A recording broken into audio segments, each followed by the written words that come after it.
ओम कर्पूरगौरं करुणावतारं संसारसारं भुजगेन्द्रहारं सदा वसन्तं हृदयारविन्दे भवं भवानी सहितं नमामि वनस्पतिशोभितो गण्डाढ्यगण्डोत्तमम् आज्ञा श्रीस्वस्थानि देव्यै नमः। धूपमाग्रापयामि श्रीस्वस्थानि देव्यै नमः। सम्पूर्णमा हार्दिक स्वागतम। आज पनि यहाँहरूमाझ श्री स्वस्थानी व्रत कथा प्रस्तुति लिएर उपस्थित भइसकेका छौँ।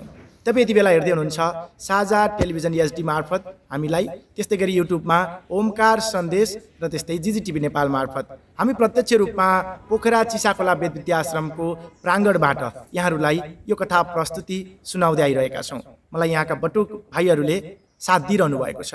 प्रस्तुति कस्तो लागिरहेको छ युट्युबबाट हेर्दै हुनुहुन्छ भने सल्लाह सुझाव प्रतिक्रिया दिनुहोला र टेलिभिजन मार्फत हेर्दै सुन्दै हुनुहुन्छ भने 9856 41920 मा तपाईले कल गरेर पनि आफ्ना सल्लाह सुझाव प्रतिक्रियाहरू हामीलाई दिन सक्नुहुनेछ भन्दै आउनुहोस् आजको कथा प्रस्तुतिलाई अगाडि बढाउँ पुष्पाञ्जलिबाट।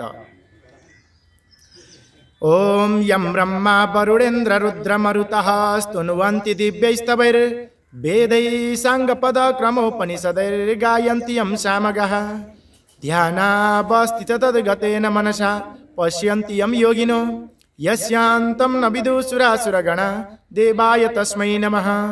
श्रीमच्चन्दनचर्चितो ज्वलवपो शुक्लाम्बरा मल्लिका मालालङ्कृतकुण्डलापविलसन् मुक्तावली शोभिता सर्वज्ञाननिदानपुस्तकधरा रुद्राक्षमालाधरा वाग्देवी वदनाम्बुजे वसतु मे त्रैलोक्यमाता चिरम् मुखं करोति वाचालं पङ्गुं लङ्घयते गिरिं यत्कृपातमहं वन्दे परमानन्दमाधवं। नमो भगवते तस्मै व्यासाय अमिततेजसे यस्य प्रसादवच्छामि नारायणकथामिमं। नारायणं नमस्कृत्यं नरं चैव नरोत्तमं देवीं सरस्वतीं व्यासं ततो जयमुदीरयेत्। देवीं सरस्वतीं व्यासं ततो जयमुदीरयेत्। श्री स्वस्थानी माता को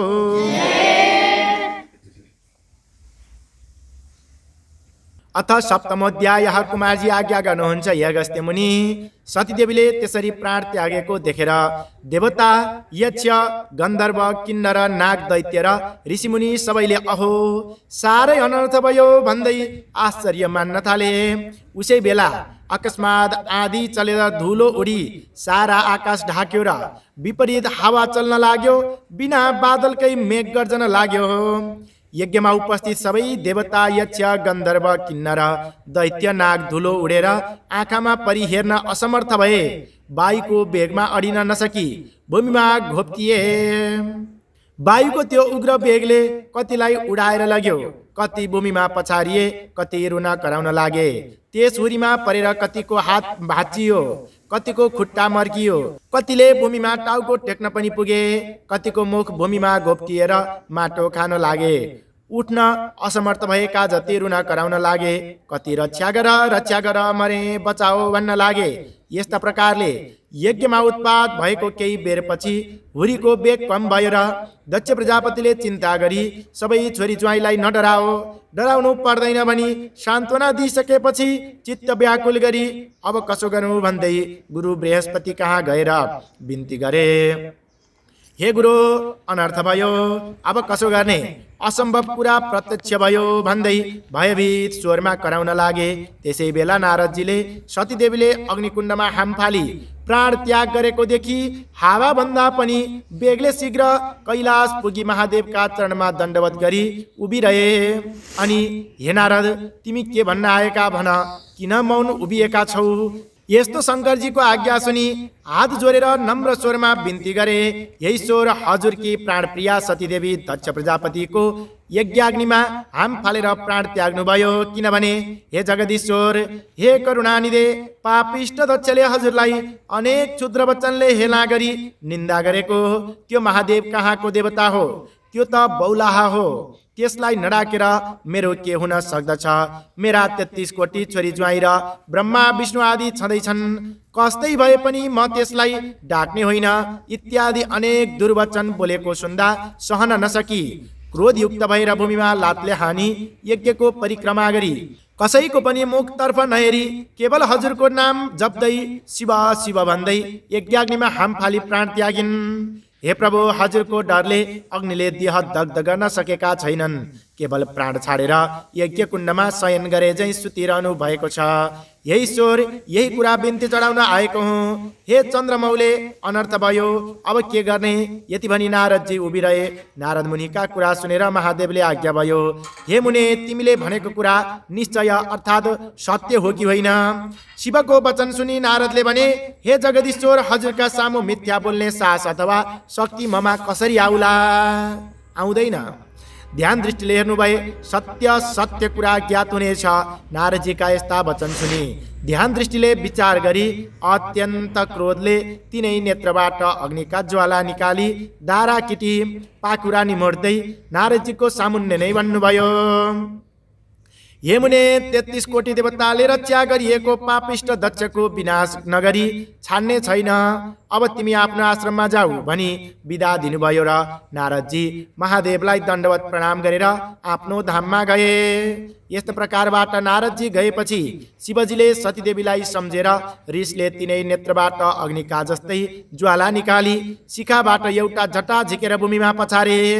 त्यसबाट मेघ गर्जे जस्तै चर्को शब्द गरी भयङ्कर 64 योगिनी र भूत प्रेत पिशाच प्रथम गणले सहित भएर महाकाली उत्पन्न भइन्। कस्ती महाकाली भने डरलाग्दो अनुहार भएकी, लामा लामा दारा निस्किएकी, आकाश जस्तै पेट भएकी र बाघको छाला कम्मरमा बेरेकी, झाँक्रो फिजेकी, हातमा भयङ्कर खड्ग लिएकी, कहिले हाँस्ने कहिले लामो जिब्रो निकाल्ने यस्ती महाकाली शिवजीको सामुन्ने उभि के कामले मेरो आराधना गर्नुभयो भनी बिन्ती गरिन्। अनि महादेवले अघि झैँ अर्को जटा झिकेर भूमिमा पछारे। त्यसबाट पृथ्वी कम्पायमान पार्दै क्रोधित सिंह जसरी गर्जन छ त्यस्तै प्रकारबाट ध्वनि निकाल्दै 1000 सूर्य जस्तै तेज भएका, सम्पूर्ण शरीरमा खरानी घसेका, मुण्डमाला लगाएका, दायाँ हातमा त्रिशूल लिएका र बायाँ हातले डमरू बजाउने यस्ता भीषण मूर्ति भएका वीरभद्रले महादेवका अगाडि उभिएर बिन्ती गरे, हे प्रभु, हामीहरूलाई किन आराधना गर्नुभयो? तिनीहरूको यस्तो प्रार्थना सुनेर महादेवले आज्ञा भयो, हे वीरभद्र महाकाली, तिमीहरूलाई पापिष्ट दक्ष प्रजापतिको यज्ञ विध्वंस पारी उसको पनि संहार गरी दक्षका सहायक संरक्षक देवताहरूको पनि संहार गरेर आओ भनी डाकेको हुँ। अब तिमीहरू नन्दी भृङ्गी 64 योगिनी भूत प्रेत पिशाच समेत भई दक्षको यज्ञ विध्वंस गर्न तत्काल जाओ। श्री महादेवको यस्तो आज्ञा सुनि नन्दी भृङ्गी भूत प्रेत योगिनी र पिशाच सहित भई मेघ गर्ज झैँ सिंहनाद गरी पृथ्वी कम्पित पारी साक्षात् यमराज प्राणीको नाश गर्न हिँडे झैँ क्रोधित भएर शिवको आज्ञा सिरोपरे गरी कैलाश पर्वतबाट हिँडी तिनीहरूको चालामाला देखेर पृथ्वीलाई भार थाम्न कठिन परेर थर्र कापिन्। भूकम्प आयो, 7 समुद्र छचल्किए, समस्त जीव त्राही त्राही भए। दक्षको यज्ञमा पनि अनेक किसिमका उत्पात हुन लागे। आकाशमा काग र गिद्ध मण्डलाकार गरी उड्दै कराउन लागे। स्यालहरू आँखा र मुखबाट आगोको ज्वाला निकाल्दै कराउन र दगुर्न लागे। रगतको वृष्टि भयो, विपरीत वायु चल्न लाग्यो। यस्तो उत्पात हुन लागेको देखेर यज्ञ मण्डपमा बसेका सबै हाहाकार गर्दै यताउता भाग्न लागे। स्त्री बालक बुढाहरू भाग्न नसकी भूमिमा घोप्टिएर रुन कराउन लागे। कोही अझ के हुने हो भनेर डराई त्राही हुन लागे। ठीक उसै बेला शिवजीको आज्ञा पाएर उन्मत्त भएका वीरभद्र र महाकाली नन्दी भृङ्गी आदि शिवका गण मेघ गर्जे जस्तै गर्जँदै हात्तीका बथानमा सिंह पसे झैँ दक्षका यज्ञमा पुगेर दक्षद्वारा डाकिएका देवता यक्ष गन्धर्व किन्नर नाग दैत्यगणसित परस्पर जुधे। त्यो देखेर दक्षका कन्याहरू देवकन्या नागकन्या ब्राह्मण ऋषिमुनि आदि सबै त्राही त्राही नारायण भन्दै रोइ कराई 10 दिशातिर भाग्न लागे। कोही भाग्न नसकेर लडे, कसैको हात खुट्टा बाँचियो, कोही टाउकाको भरले पल्टेर माटो खान लागे। कति मूर्छा परि असहाय जस्तै भूमिमा लडिरहे। तर विष्णु प्रवृत्ति देवता यक्ष गन्धर्व किन्नर आदि सबैले दक्ष प्रजापतिको रक्षा गर्न शस्त्र अस्त्र लिएर वीरभद्र महाकालीमाथि प्रहार गर्न लागे। हे कहिले विष्णु वैकुण्ठमा कहिले जलमा, कहिले विष्णु वैकुण्ठमा कहिले जलमा, कहिले होला आउने हजुर हाम्रो मनमा, कहिले विष्णु वैकुण्ठमा कहिले जलमा। कहिले होला आउने हजुर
विष्णु भगवानको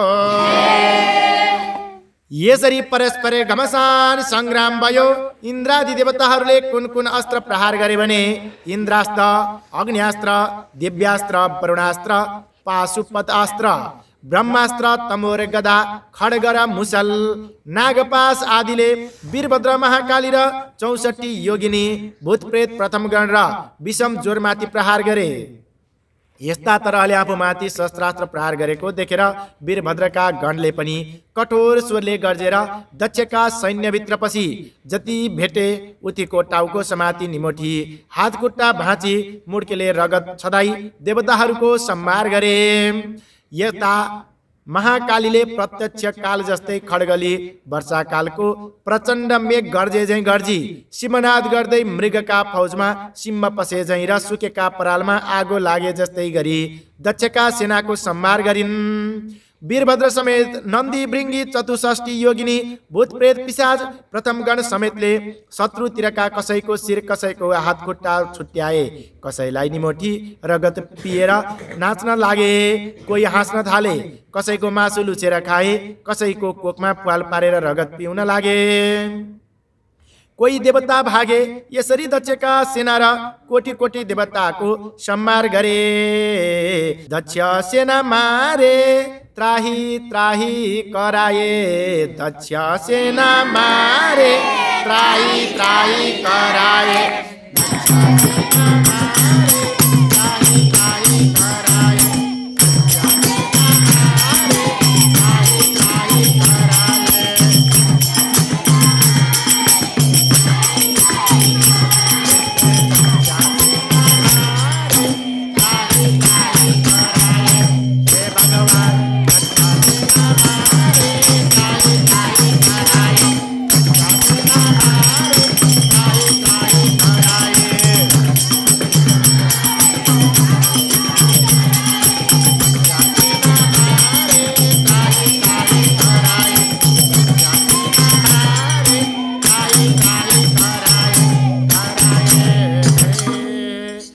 प्रकारबाट संहार गरेको देखेर दक्षका सेना र देवताले वीरभद्र र महाकालीमाथि आफ्ना शस्त्रास्त्र प्रहार गरे। तर ती सम्पूर्ण शस्त्रास्त्र महाकालीको शरीरमा चुनासादा पै भस्म भएर झर्दथे। फेरि शिवगण र महाकालीले दक्षका सैन्य र देवगण यज्ञमा आएका धेरै वीरहरू मारिदिए। विषम ज्वरले पनि सबैका शरीरमा प्रवेश गरी अचेत पारिदिए। अनि वैकुण्ठका स्वामी श्री विष्णुले सम्पूर्ण देवता, यक्ष, गन्धर्व, किन्नर, दैत्य, नाग सहित दक्षका सबै सेना अचेत भएका देखेर आफ्नो देहबाट शीत ज्वर उत्पन्न गरेर सबैलाई सचेत गराए। फेरि अनेक शस्त्रास्त्र लिएर बत्तीमा पुतली गए झैं वीरभद्र महाकालीमाथि जाइ लागे।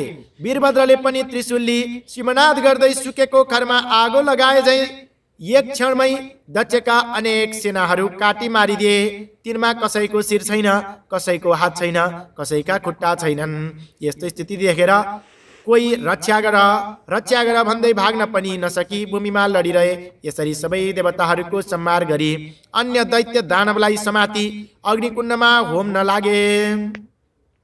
वीरभद्रले यसरी दक्षका सेना देवता यक्ष दानव गन्धर्व किन्नरहरूको नाश पारी यज्ञ समेत विध्वंस पारिदिएको हेर्न नसकी श्री विष्णुले राता राता आँखा पारी नागले झैँ निश्वास फेर्दै प्रलयकालको अग्नि जस्तै भई बायाँ हातले पाञ्चजन्य शङ्ख बजाई दाहिने हातले कौमोदकी गदा उठाई सम्भार कालका रुद्र जाइ लागे जस्तै वीरभद्रका सेनामाथि जाइ लागे। त्यो देखेर देवता यक्ष गन्धर्व किन्नर नागादि सबै र दक्ष प्रजापतिका सेनाले धन्य धन्य विष्णु तिम्रो जय होस् कल्याण होस् भन्दै आफ्ना आफ्ना शस्त्रास्त्र लिई श्री विष्णुको सहायतामा लागेर कठोर युद्ध गरे। त्यस्तो देखेर महाकाली रिसले आगोको ज्वाला झैँ डरलाग्दो तेज प्रकट गरी खड्गली जाइ लागिन्। त्यो देखि भूत प्रेत पिशाच प्रथमगण डाकिनी साकिनी र चतुष्ठी योगिनी सबै युद्ध गर्न लागे। जस्तै ठुलो हावा चल्नाले मेघ टुक्रा टुक्रा हुन्छ त्यस्तै दक्षका सेना देवता दैत्य गन्धर्व किन्नर नागादि 10 दिशामा भागे। तब विष्णुले निर्धक्कसित श्री भद्रको छातीमा कौमोदकी गदा प्रहार गरे। त्यो गदा वीरभद्रको छातीमा वज्रन गयो अनि ती मूर्छा परी भूमिमा ढले। फेरि श्री विष्णुले नन्दी भृङ्गी 64 योगिनी भूत प्रेत पिशाच प्रथम गणका उपर शङ्खको चरको शब्दका साथ शस्त्रास्त्र प्रहार गरे। त्यसरी विष्णुको प्रहारले कति लडी भूमिमा पल्टे कति मूर्छा परे कति भागे। त्यो देखेर दक्ष प्रजापतिका सेनाले धन्य धन्य विष्णु भनी स्तुति गरी पुष्पवृष्टि पनि गरे। तब विष्णुले पाञ्चजन्य शङ्ख बजाए। मूर्छा भइरहेका गन्धर्व किन्नर र दक्षका सेनाले सङ्कुल ध्वनि र धन्य धन्य श्री विष्णु भनी स्तुति गरेको शब्द पर्यो र चेतना जाग्यो। आफ्ना सैन्य कोही भूमिमा ढलेका कोही भाग्न लागेका र कोही के कसो गरौँ भनी अन्योलमा परेकादेखि अत्यन्त क्रोधित भई काल सदृश त्रिशूल लिई श्री विष्णुलाई लक्ष्य गरी बेगले प्रहार गरे। त्यो त्रिशूल विष्णुका छातीमा लाग्यो। त्यसको कष्ट सहन नसकी नवद्वारबाट रगतको धारा बगाई विष्णु भगवान मूर्छा परिढले। अनि मूर्छित भएपछि श्री भद्रले प्रलयकालको मेघ गर्जे झैँ गर्जन गरी दक्षका सेनामाथि जाइ लागे। आफ्ना गण समेत मिलेर कोटी कोटी देवताको सम्हार गरे। वीरभद्र गर्जेको शब्द उनका गणहरू नन्दी भृङ्गी प्रथम गण समेतका कानमा पर्यो र बिउजी उभिएर हेर्दा रणभूमिमा विष्णु मूर्छा परेका र वीरभद्रले दक्ष सैन्य र देवताहरूको संहार गरेको देखेर धन्य धन्य वीरभद्र भनी आफ्ना आफ्ना शस्त्रास्त्र लिएर दक्षका सैन्यमाथि जाइ लागे। त्यसरी अत्यन्त भयङ्कर युद्ध भयो। कस्तो युद्ध भने हेमुनि महाकाल र श्री भद्रले अर्थात् वीरभद्रले र उनका सेना समेत जाइ लागे। अनि कसैको टुप्पी समातेर पछाडि खड्गले हानी मारे, कसैलाई मुड्कीले नै मारे। 64 योगिनीले पनि कतिलाई निमोठेर मारे, कसैको काखीमा पाल पारेर रगत पी मारे, कसैलाई पक्री अग्निकुण्डमा होमिदिए। यस्ता प्रकारले देवता यक्ष गन्धर्व दैत्य किन्नरको नाश गरेर वीरभद्रका सैन्यले जय जय भनी कराएको शब्द मूर्छा परेका विष्णुको कानमा पर्यो र मूर्छाबाट उठेर हेर्दा वीरभद्र र महाकालीले यज्ञ विध्वंस पारी देवताहरू र दक्षका सैन्य समेत नाश गरेको देखि अत्यन्त क्रोधित भई राता राता आँखा पारेर हे पापिष्ट, आज तेरो नाश गरेर दक्षको यज्ञ पूर्ण पारी सबै देवता यक्ष गन्धर्व नागादि सबैलाई सन्तोष दिनेछु। आज एकादश रुद्र तेरो सहायक भएर आए पनि रक्षा गर्न सक्ने छैनन्। सम्पूर्ण दुष्टको संहार गर्ने यो चक्र देखिस् पनि सुदर्शन चक्र देखाए। श्री विष्णुले भनेको सुनि यस्तो क्षुद्र वचन बोल्ने भन्दै श्री वीरभद्र रिसले चुर भई भन्दछन्, हे पापिष्ट विष्णु, सम्पूर्ण दुष्टको नाश गर्ने चक्र भनेर देखाइस्। तेरो पराक्रम माफिक त्यो चक्र मेरा उपर प्रहार गरेर हेर। मुखले मात्र भनेर केही हुँदैन सक्दैन। त्यस्तो वीरभद्रको वचन सुनि विष्णु भगवान रिसाई वीरभद्रलाई ताकेर सुदर्शन चक्र प्रहार गरे। त्यो चक्र अनेक सूर्यको जस्तो तेज र प्रलयकालको गर्जे झैँ गर्जना गर्दै काल रुद्र नाश गर्न गए झैँ गयो।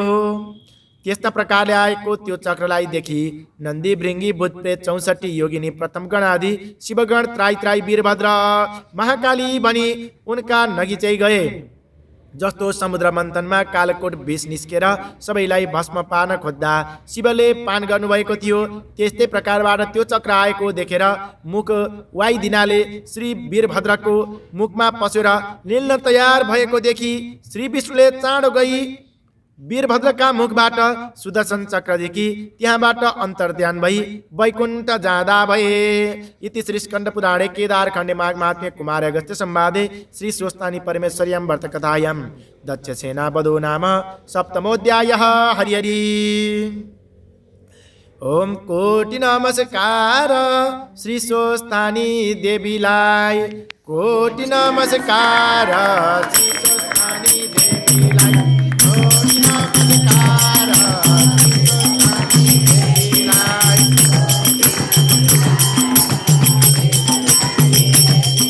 देवीलाई। कोटि नमस्कार श्री स्वस्तानी देवीलाई, कोटि नमस्कार श्री स्वस्तानी देवीलाई। हे भगवान कोटि नमस्कार श्री स्वस्तानी देवीलाई, कोटि नमस्कार श्री स्वस्तानी देवीलाई, कोटि नमस्कार श्री स्वस्तानी देवीलाई, कोटि नमस्कार श्री स्वस्तानी देवीलाई, कोटि नमस्कार श्री स्वस्तानी देवीलाई। हरे ओम उपनयतु मंगलम वा सकल जगन मंगलालय श्रीमान दिनकरकिरण निबोधित नवनलिन दल निवेचन कृष्णः। काले वर्षतु पर्जन्यः पृथिवी सस्यशालिनी देशोऽयं क्षुभरहितो ब्राह्मणः सन्तु निर्भयः अपुत्रः पुत्रिणः सन्तु पुत्रिणः सन्तु पौत्रिणः निर्धनः सदनः सन्तु जीवन्तु शरदां शतम्। तत्रैव गंगा यमुना च तत्र गोदावरी सिन्धु सरस्वती च तीर्थानि सर्वाणि वसन्ति तत्र यत्राचितोद्धार कथा प्रसंगः। या कुन्देन्दुतुषारहारधवला या शुभ्रवस्त्रावृता या वीणा वरदण्डमण्डितकरा या श्वेत पद्मासना या ब्रह्माच्युतशङ्कर प्रभृतिभिर्देवैः सदा वन्दिता सा मां पातु सरस्वती भगवती निःशेषजाड्यापहा। कायेन वाचा मनसेन्द्रियैर्वा बुद्ध्यात्मना वा प्रकृति स्वभावात् करोमि यद्यत् सकलं परस्मै नारायणाय समर्पयेतद् नारायणाय समर्पयेतद्। मंत्रपुष्पाञ्जलिं समर्पयामि। श्री स्वस्तानी देव्यै नमः।